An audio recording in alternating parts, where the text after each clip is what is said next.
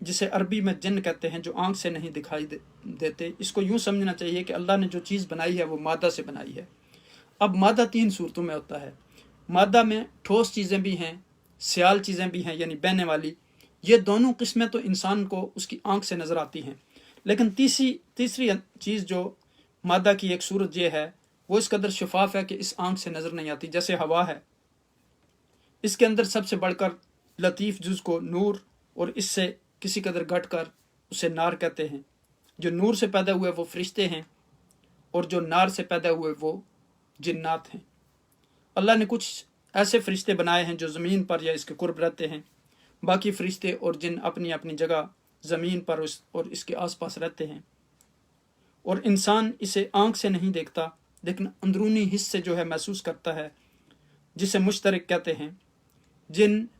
جنات جو ہیں وہ اکثر زمین پر منڈراتے رہتے ہیں، ان میں عقل اور بات سمجھنے کی جو ہے وہ صلاحیت اللہ سبحانہ تعالیٰ نے رکھی ہے، اس لیے ان کو قرآن میں بھی قرآن مجید ہدایت کرتا ہے کہ اللہ کو ایک مانو اور ارادہ کے ساتھ اس کی عبادت کرو۔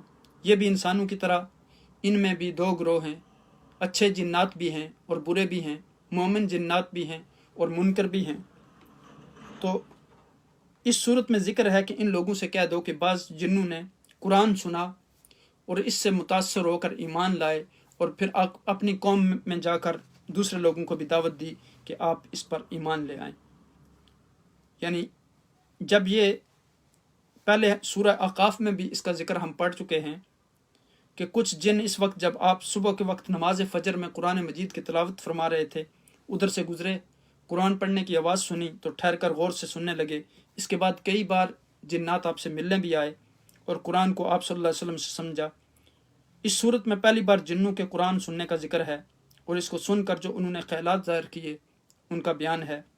اس کے بعد ارشاد ہے کہ جنوں کا حال بتا کر ان سب انسانوں اور جنوں سے کہہ دو کہ اگر وہ ہمارے راستے پر چلیں گے، اگر وہ اللہ کی اطاعت کریں گے، اگر وہ رسول کی اطاعت کریں گے، اگر وہ اس قرآن کی آیات پر عمل کریں گے، قرآن پر ایمان لائیں گے، تو ہم انہیں دنیا میں بھی خوشحالی عطا فرمائیں گے اور اپنی نعمتوں سے انہیں مالا مال کر دیں گے، تاکہ دیکھیں کہ کون جو ہے وہ ہمارا شکر ادا کرتا ہے، اور آخرت میں بھی جو ہے اللہ سبحانہ وتعالیٰ انہیں بہت بڑی نعمتوں سے نوازیں گے۔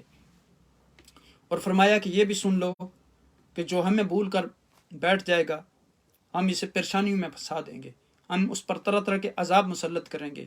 وَمَنْ أَعْرَضَ عَنْ ذِكْرِي فَإِنَّ لَهُ مَعِيشَةً ضَنْكًا وَنَحْشُرُهُ يَوْمَ الْقِيَامَةِ أَعْمَىٰ۔ جو اللہ کے ذکر سے اعراض کرے گا تو اللہ سبحانہ وتعالیٰ اس کو زندگی کو جانوروں کی طرح بنا دیں گے، اور قیامت کے دن اس کو اندھا اٹھایا جائے گا۔ اور پھر فرمایا کہ یہ پریشانیاں بڑھتی چلی جائیں گی۔ پھر اس سورہ مبارکہ میں اس بات کا ذکر کیا گیا کہ مسجدیں جو ہیں وہ اللہ کی عبادت کے لیے ہیں، ان میں کسی اور کو اللہ کے ساتھ مت پکارو، اور ہمارے عبادت گزار بندے کی ہنسی مت اڑاؤ، یعنی حضور نبی اکرم صلی اللہ علیہ وسلم کی، اور اس کے گرد ستانے کے لیے مت جمع ہو۔ آگے رسول اکرم صلی اللہ علیہ وسلم سے یہ کہا گیا کہ ان سے کہہ دو مجھے حکم ہے کہ اللہ سبحانہ وتعالیٰ کے ساتھ کسی کو شریک نہ ٹھہراؤں اور اس کے بندوں کو اس کا پیغام پہنچا دوں۔ اب جو میری بات نہ مانے گا وہ پچھتائے گا۔ اب دیکھیں کہ اس سورہ مبارکہ میں یہ بات بیان کی گئی کہ قرآن حکیم جو ہے سلیم الفطرت انسانوں کی طرح نیک نہاد جنات کے لیے بھی رہنما اور مطلوب ہے، اور نوع انسانی کے لیے یہ پیغام رسالت ہے۔ آقا دو جہاں نبی اکرم صلی اللہ علیہ وسلم انسانوں کی ہدایت کے لیے اس پیغام کو، اللہ کے پیغام کو انسانوں تک پہنچانے کے لیے آیا، اس بات کا تذکرہ ہے۔ اور یہ جو اس سورہ مبارکہ کا نزول ہے، نبی اکرم صلی اللہ علیہ وسلم وادی نخلہ میں گئے، نماز میں قرآن مجید کی تلاوت کر رہے تھے، جنوں کی ایک جماعت کا گزر ہوا تو انہوں نے قرآن مجید سنا اور ایمان لے آئے۔ اس بات کا بیان ہے کہ مسجدیں صرف اور صرف اللہ کی عبادت کے لیے ہیں، ان میں کسی اور کو نہ پکارا جائے۔ تو اس طرح یہ سورہ مبارکہ جو ہے، اس میں جو موضوعات ہیں ان میں جنات کا قبول اسلام ہے۔ پھر اس کے بعد اس بات کا تذکرہ ہے کہ ان کی جو ہے وہ کلی کھل گئی، اتمام وحی، جنات کا اظہار ایمان، نافرمانی کا انجام جہنم، مالک کائنات جو ہے وہ اللہ ہے، اس کے سوا کوئی عبادت کے لائق نہیں، اس کے ساتھ کسی کو شریک ٹھہرانا جو جائز نہیں، اور قیامت کے دن یہ ساری حقیقت کھل جائے گی کہ کون حق کے راستے پر ہے۔ پھر اس طرح یہ سورہ مبارکہ جو ہے اس آیہ کریمہ پر ختم ہوتی ہے لِيَعْلَمَ أَنَّ قَدْ أَبْلَغُوا رِسَالَاتِ رَبِّهِمْ وَأَحَاطَ بِمَا لَدَيْهِمْ وَأَحْصَىٰ كُلَّ شَيْءٍ عَدَدًا اللہ تعالیٰ کو معلوم ہو جائے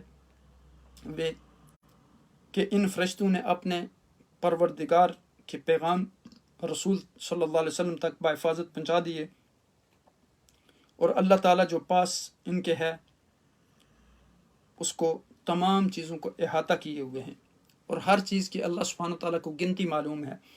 یہاں اس سورہ مبارکہ کا جو ہے وہ اختتام ہوتا ہے، اور اس سے اگلی سورت جو ہے وہ سورہ المزمل ہے۔ اب دیکھیں کہ اس سورہ مبارکہ میں جنات کا قرآن حکیم سن کر متاثر ہونا اور ایمان قبول کرنا، اور پیغام رسالت صلی اللہ علیہ وسلم کا تذکرہ ہے کہ آپ اعلان کر دیں کہ میں اپنے رب کو پکاروں گا، اس کے سوا کسی کو میں شریک نہیں ٹھہراؤں گا۔ تو میں تمہیں بھی یہی دعوت دیتا ہوں، اس بات کا جو ہے اس سورہ مبارکہ میں تذکرہ کیا گیا۔ اس کے بعد سورہ المزمل، اعوذ باللہ من الشیطان الرجیم، بسم اللہ الرحمن الرحیم، یا ایہا المزمل قم اللیل الا قلیلا نصفہ او انقص منہ قلیلا او زد علیہ ورتل القرآن ترتیلا انا سنلقی علیک قولا ثقیلا ان ناشئۃ اللیل ہی اشد وطئا واقوم قیلا ان لک فی النہار سبحا طویلا واذکر اسم ربک وتبتل الیہ تبتیلا رب المشرق والمغرب لا الہ الا ہو فاتخذہ وقیلا واصبر علی ما یقولون واہجرہم حجرا جمیلا وذرنی والمکذبین اولی النعمۃ ومہلہم قلیلا۔ صدق اللہ العظیم۔ یہ تھیں ابتدائی آیات سورہ مزمل کی۔ سورہ مزمل میں جو ہیں اس سورہ مبارکہ میں آپ دیکھیں کہ ترتیب کے لحاظ سے یہ قرآن حکیم کی جو ہے سورہ نمبر 73 ہے، اور اس سورہ مبارکہ میں 20 آیات ہیں اور 2 رکوع ہیں۔ یہ ترتیب قرآنی کے لحاظ سے جیسے میں نے بتایا کہ 73 نمبر سورت ہے۔ یہ مکہ کے ابتدائی زمانہ میں نازل ہوئی۔ اس میں یعنی اس سورہ مبارکہ میں حضور نبی اکرم صلی اللہ علیہ وسلم کو اور آپ صلی اللہ علیہ وسلم کے ماننے والے مومنین اور متقین کو بتایا گیا کہ ان نے دنیا میں انسان کی ظاہری اور باطنی ترقی کے لیے کیا کچھ کرنا ہے۔ جس وقت یہ سورہ مبارکہ نازل ہوئی اس وقت رات کو اٹھ کر عبادت کرنے کا حکم تھا، تاکہ تنہائی میں جب آدمی دن کے شور اور غل اور شور شرابے سے دور ہو، دل سے اللہ کی طرف رجوع کرنے کا موقع ملے۔ اس سلسلہ میں ارشاد ہے کہ رات کو اٹھ کر کچھ وقت اللہ کی یاد میں صرف کرو، یعنی تقریباً آدھی رات یا اس سے کچھ کم نماز پڑھو اور باقی رات آرام کرو۔ نماز میں قرآن جتنا نازل ہو چکا ہے ٹھہر ٹھہر کر اس کی تلاوت کرو، اور ایک ایک حرف اور لفظ کو الگ الگ ادا کر کے پڑھو۔ یعنی دیکھیں قرآن جو ہے اس کو صحیح طریقے سے سیکھنا، تجوید کے ساتھ پڑھنا یہ بہت ضروری ہے۔ اگر ایک حرف آگے پیچھے ہو جائے تو معنی تبدیل ہو جاتے ہیں، اور پھر اس کے لیے بہت بڑا یعنی لحن جلی اور لان خفی ان چیزوں کا خیال کرنا چاہیے تجوید میں۔ جیسے امام جزری رحمۃ اللہ نے کہا کہ من لم یجود القرآن فآثم، جو تجوید کے ساتھ قرآن کو نہیں پڑھتا وہ گنہگار ہے۔ تو یہ بھی ہمارا ایک حق ہے قرآن کے اوپر کہ صحیح طریقے سے اس کو پڑھنا سیکھیں۔ تو الحمدللہ آج رب کائنات نے بے شمار جو وسائل ہیں، سورسز ہمارے سامنے ہیں، آج اساتذہ آپ کو میسر ہیں۔ آپ تصور کریں جب مدینہ میں صحابہ، ایسے صحابی بھی تھے جو اپنے گھروں سے نکل کر پوشیدہ اسلام قبول کیا، مدینہ کے شارے پر بیٹھ کر ایک ایک صحابی سے ایک ایک آیت سیکھتے تھے، پوچھتے تھے کہ کتنا قرآن پڑھا ہے۔ تو آج ہمارے پاس ہر طرح کی سہولت موجود ہے۔ آج نیٹ پہ آپ قرآن سیکھ سکتے ہیں، بے شمار قرآن کے یوٹیوب پہ موجود ہیں۔ آج آن لائن کتنے لوگ قرآن کو پڑھا رہے ہیں۔ آج کتنے دینی مدارس اور اسلامی اسکول ہیں، کتنے انسٹیٹیوشن ہیں۔ تو اس لیے ہمیں کوشش کرنی چاہیے کہ قرآن کو صحیح طریقے سے پڑھیں اور سمجھیں، اور اس کو اپنی زندگیوں میں امپلیمنٹ کریں اور اس کا پیغام دوسرے لوگوں تک پہنچائیں۔ یہاں دیکھیں کہ پھر کہا کہ رات کے عبادت کرنے میں اگرچہ مشقت ہوتی ہے، لیکن جو بات قرآن بتانا چاہتا ہے وہ دل میں جو ہے خوب بیٹھ جاتی ہے۔ ان قریب ہم اسے یعنی اے رسول صلی اللہ علیہ وسلم تمہاری طرف بڑا شاندار اور وزنی کلام بھیجنے والے ہیں، یعنی قرآن کا یہاں تذکرہ ہو رہا ہے، اور اس کے لیے تیاری کرنے کا طریقہ یہی ہے کہ اس کے بعد تمہیں دن بھر انسان کی اصلاح کے لیے بڑا کام کرنا پڑے گا۔ رات کی عبادت اللہ کی طرف متوجہ ہو جاؤ، اللہ سے مانگو، کیونکہ اس کے سوا تمہارا اور کل جہان کا پالنے والا اور کوئی نہیں ہے، اس لیے اس کو اپنے سارے کام اسی کے سپرد کر دو، کسی سے کوئی التجا نہ کرو۔ اگر گمراہ لوگ تمہیں باتیں بتائیں یا برا کہیں تو اس کی پرواہ نہ کرو، بغیر لڑے ان سے الگ رہو۔ یہ اگر دنیا کے ساز و سامان میں مست لوگ تمہاری بات نہیں سنتے بلکہ آپ کو ستاتے ہیں اور آپ کا دل دکھاتے ہیں تو ان کا معاملہ ہم پر چھوڑ دو، ہم ان کا حساب کتاب برابر کر لیں گے۔ ہمارے پاس ان کے لیے سخت عذاب ہے، تیار ہے۔ وہ قیامت کا دن قریب ہے جب زمین اور پہاڑ زلزلے سے لرز کر پاش پاش ہو جائیں گے۔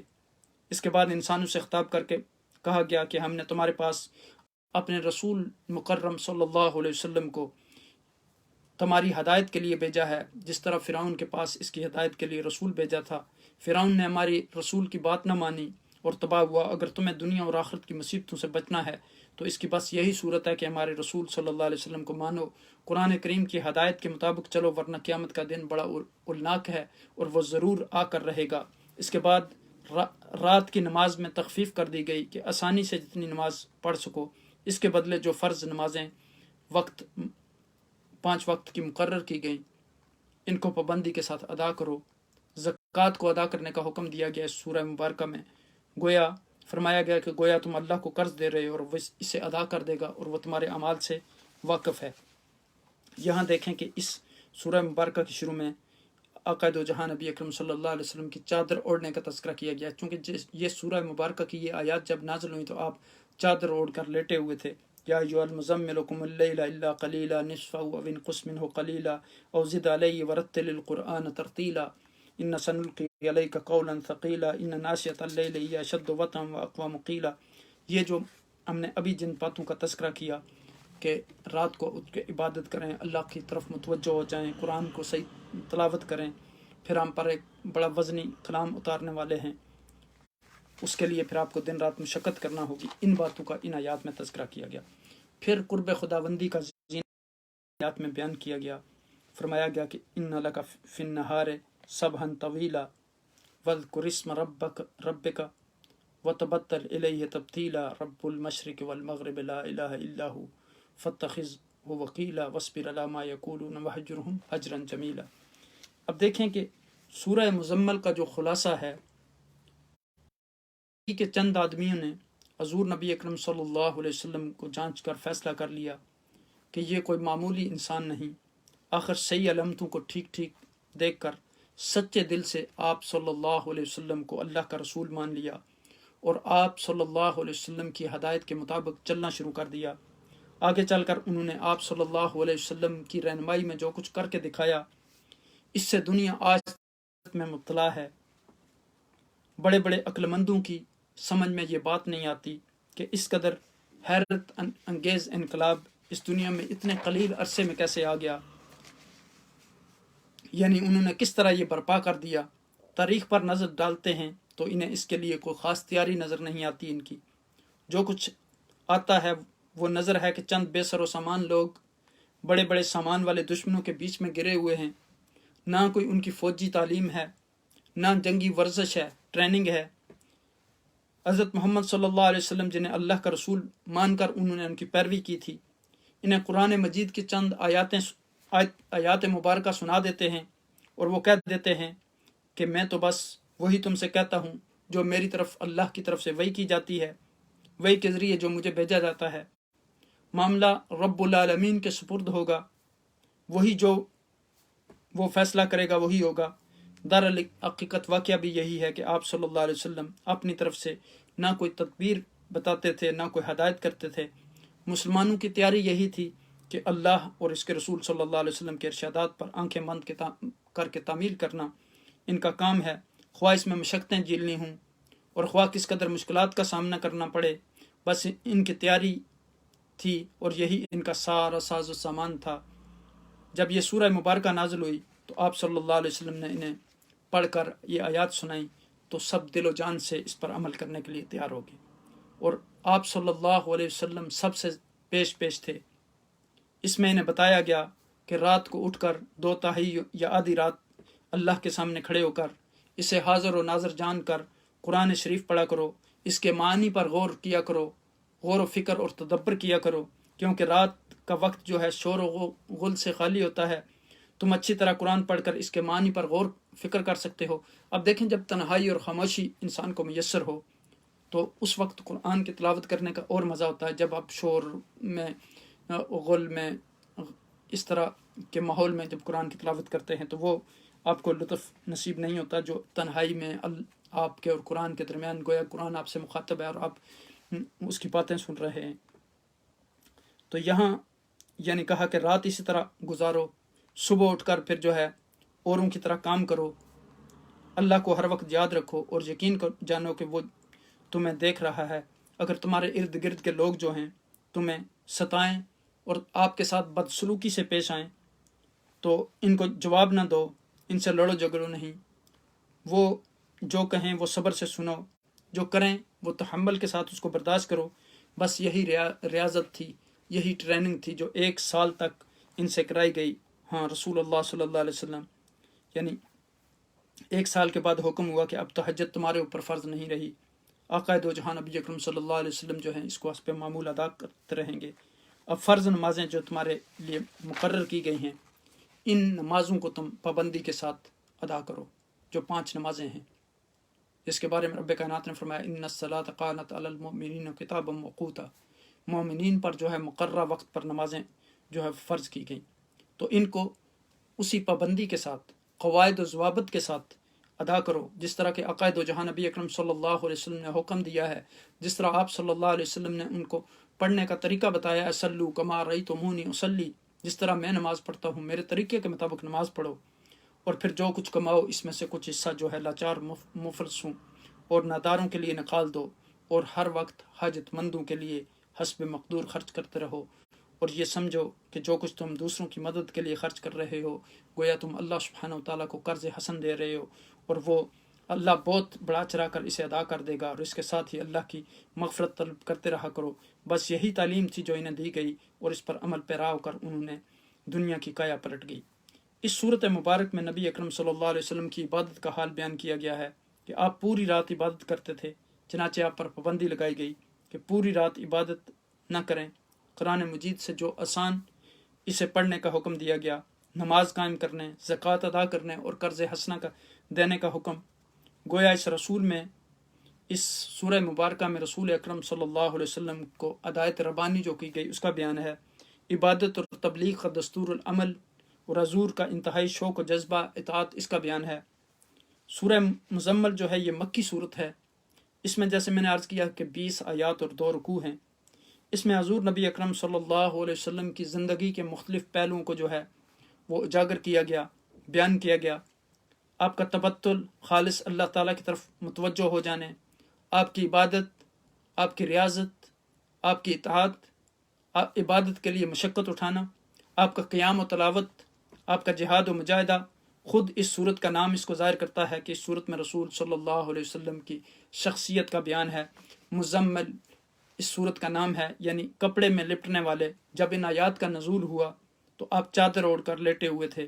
اللہ نے محبت اور پیار کے انداز میں خطاب کرتے ہوئے فرمایا، اے کپڑے میں لپٹنے والے، آپ دن کو دین کی دعوت دیتے تھے، رات کو نماز میں طویل قیام کرتے تھے اور اس میں قرآن کی تلاوت کرتے تھے، بعض اوقات پوری رات جو ہے کھڑے رہتے جس سے قدم مبارک پر ورم آ جاتا۔ سیدہ عائشہ رضی اللہ تعالیٰ عنہ کہتے کہ یا رسول اللہ صلی اللہ علیہ وسلم مشقت کیوں اٹھاتے ہیں؟ تو آپ فرماتے افلا اکون عبدا شکورا، کا میں اللہ کا شکر گزار بندہ نہ بنوں؟ تو پھر آپ دیکھیں کہ اللہ سبحانہ وتعالیٰ نے آپ کو اختیار دیا کہ آپ چاہیں تو آدھی رات قیام کریں یا آدھی سے کچھ کم، اور اس کے بعد آرام کریں۔ راتوں کا یہ قیام روحانی تربیت میں بڑا جو ہے مؤثر ثابت ہوتا ہے، اس لیے قیام لیل کا حکم دینے کے بعد فرمایا گیا یقیناً ہم تو عنقریب ہم آپ پر باری بات نازل کریں گے۔ باری بات سے یہ قرآن حکیم مراد ہے، جس کی ایک خاص ہیبت اور جلال ہے۔ اس کا تحمل وہی برداشت کر سکتا ہے جس کا نفس علم و عرفان کے نور سے روشن ہو چکا ہو، اور باطن کی روشنی میں قیام اللیل کو خاص دخل حاصل ہے۔ اگلی آیات میں رسول اکرم صلی اللہ علیہ وسلم کو ان اعضاؤں پر صبر کرنے کا حکم دیا گیا۔ اب دیکھیں کہ علم جو ہے وہ اللہ کا نور ہے، جس طرح امام شافعی نے